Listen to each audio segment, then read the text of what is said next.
Pas mal du tout le petit match là sur Twitter que vous avez choisi sur ce sondage. Franchement, 5 buts du Netflix, attention jusqu'à la fin, c'est cool, c'est cool. Salut à tous, footeuses et footeux de la famille, c'est Thomas. Fin du match entre le Racing Club de Strasbourg et le FC Nantes dans ce multiplex de la J4 de la Ligue 1 Conforama Mobile Park, Igena Castorama, Poltron et Sofa, tout ce qui rime en A et avec des meubles. En qui 3-2 pour les buts strasbourgeois, c'est Ajorc et Dacosta. Hein. Mine on va reparler un peu de l'attaque du Racing, mais ils ont marqué tous les deux. Et pour les Nantais, donc c'est Salah, évidemment, son 3e but de la saison. Je vous avais dit que Salah a bien fait de rester à Nantes et réciproquement, parce que quand il est là, il marque des buts à chaque fois, à chaque match, franchement, quasiment. Et Mitrovic, donc, qui a fait un petit cadeau sur un CSC, et l'ami Evangelista, qui a marqué un beau but, mais après un cafouillage de ouf, on va en reparler justement. Les Strasbourgeois qui sont 13e avec 4 points, les Nantais qui sont 15e avec 4 points, deux dynamiques différentes, parce que les Nantais ont fait un match nul à domicile, donc ils sont sur une bonne dynamique pour bien bosser pendant 15 jours avec la trêve internationale. Il était content, Gardozo ici, je vais pouvoir taffer, mais c'est tranquille, le patron. Et Strasbourg qui reste sur 2 défaites d'affilée avec Lyon, et là à domicile. Donc bon, c'est pas trop grave, mais le rêve va falloir un peu remotiver ses troupes. On verra les résultats complets de cette J4, les amis, à la fin de la vidéo. Et putain, les pronos, c'était encore compliqué, parce que c'est vraiment indescriptible cette Ligue 1.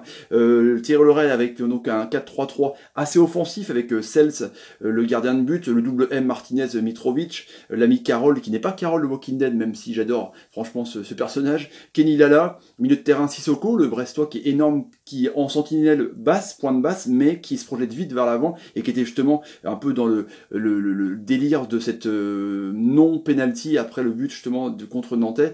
Thomasson, Batman, qui était là, qui a fait vraiment un beau match et des beaux centres, l'ami Liénard, et puis devant c'est Ajorc et l'ami d'Acosta, et puis Jonas Martin qui était en pointe haute en rôle numéro 10, donc c'est un peu mieux, parce que des fois il est mis sur les côtés, il est un peu baladé de partout, mais en tout cas il n'a pas été aussi rayonnant que d'habitude. Et pour les Nantais, c'est un peu classique avec un code 3-3 aussi, avec Tataru Sano, Lima, Diego Carlos qui devait partir normalement, mais qui est finalement resté, Miasga, Kwateng, c'est vraiment intéressant ces jours-là, Krine, qui est en sentinelle avec Mutusami et Rongier. Rongier, bon, il est un peu baladé aussi des fois en rôle de numéro 10, un peu défensif. Là, il est en 8, un peu relayeur, c'est pas mal. Waris sur un côté, il a été bon, mais je le préfère en pointe. Mais Salah, évidemment, on peut rien dire, parce qu'il a encore marqué un but. Evangelista, très bon, je trouve. La première mi-temps, on voit les équipes qui ont un peu peur, elles veulent pas se livrer, c'est très très équilibré, quoi. C'est un jeu du milieu de terrain, c'est...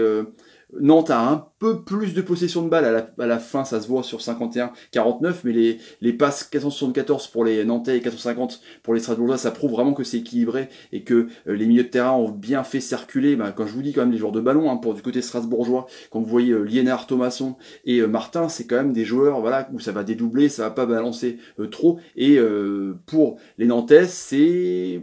les profils un peu plus défensifs peut-être, mais Cardozo l'oblige vraiment à dédoubler les ballons pour essayer de lancer les joueurs. En tout cas, il y a des beaux mouvements de part et d'autre, c'est assez intéressant. Sissoko qui se projette bien, et Rongier qui protège bien sa ligne d'attaque pour faire le lien justement entre le milieu de terrain et la ligne offensive, c'est intéressant. On voit justement sur un bon mouvement où Thomasson n'est pas attaqué, c'est une remise de balle en dédoublement comme je vous expliquais, il fait un beau centre et l'ami Ajorc trompe Tatarasanu, 1-0. C'est bien, et j'aime bien Ajorc parce qu'on disait que Strasbourg manquait d'un attaquant, ils ont pris avec Motiba pour 5 ans et qui met son maillot dans son short, c'est assez rigolo jusqu'au cou, mais en tout cas je trouve que c'est pas mal, ils ont bien recruté Strasbourg. Et Nantes est un peu plus dans le reculoir après ce but, mais arrive quand même à chaque fois, je vous dis, à faire de beaux mouvements en triangle et juste du coup à se projeter assez vite. C'est pas du contre, c'est de la possession, c'est des actions rapides, je trouve. Et on voit justement sur un mouvement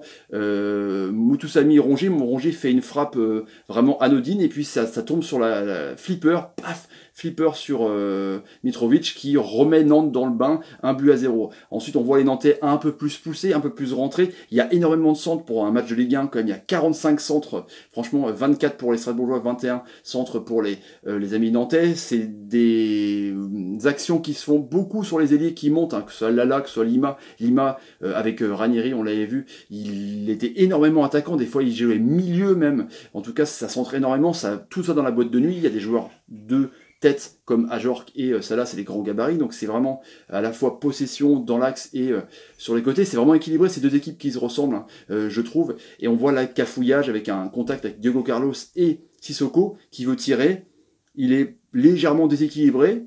L'arbitre Tual, il dit absolument rien. Contre derrière, ça va vite. Waris qui lance Evangelista qui ouvre son pied et il va tromper un peu côté gauche l'ami Cels. Donc 2-1, ça crée au scandale parce qu'il y a peut-être penalty, mais la variole, il l'appelle après et apparemment c'est confirmé par le penthouse, les gens avec le cigare qui contrôlent la vidéo. Mais il faut qu'il y ait un arrêt de jeu, il faut que le ballon soit sorti pour que l'arbitre puisse avoir accès à la variole. Donc 2-1 juste avant mi-temps, c'est un peu dur. On voit ensuite les Strasbourgeois qui commencent en deuxième mi-temps à faire plus de pressing sur les Nantais. Il y a beaucoup de fautes. Il y en a une vingtaine de part et d'autre. En tout cas, c'est vraiment haché ce deuxième mi-temps. Et du coup, ça profite un peu aux amis nantais qui, sur les pertes de balles, beaucoup d'interceptions, 10 interceptions pour les Strasbourgeois, une perte de balles. Lima fait un superbe centre sur Salah qui décolle, et donc 3-1. Et là, on sent après les Strasbourgeois un peu vraiment la tête sous l'eau, quoi. On voit l'oreille qui est un peu abattue, on voit les joueurs du Racing qui savent pas trop quoi faire, ça arrive mal à découler. Je vous dis, le milieu de terrain strasbourgeois, il est sexy dans le sens où il y a des joueurs de ballon. Sissoko, qui est peut-être le rôle le plus physique, lui se projette aussi vers l'avant. Du coup, ça fait beaucoup d'attaquants, et quand il y a des contre-nantais qui sont derrière, il y a mettre du mal à revenir. Du coup, c'est un peu Mitrovic et Martinez qui sont un peu tout seuls de leur côté. Donc je trouve que après Motiba rentre, Lénard sort, donc là c'est vraiment tout pour l'attaque, et ça mérite de pousser parce qu'on voit une superbe action, encore Sissoko qui fait un centre au cordeau, et l'ami d'Acosta trompe Tatarusanu, parce que juste avant, il y a eu 2 parades sur des frappes de Tatarusanu, donc il s'est dit, non, toi tu marqueras pas, Costa. Il y a 3-2, ça revient un petit peu pour Strasbourg qui pousse, les Nantais souffrent de ouf, mais voilà, je vous dis, Miasga, Diego Carlos, c'est quand même costaud. Je pense que Diego Carlos a bien fait de rester, et Nantes a bien fait de le conserver, parce que c'est quand même un attaquant, un défenseur vraiment très très solide en tout cas.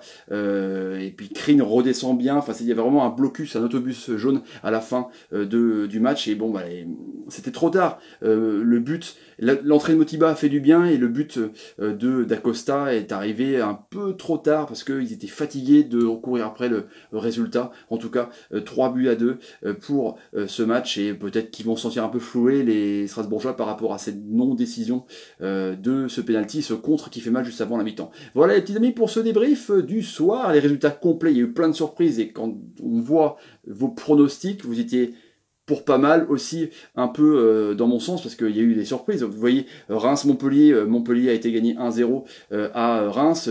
Toulouse est à gagner 2-1 à Guingamp, alors qu'ils étaient à 10 pendant tout le match. Guingamp qui est bon dernier avec 0 points.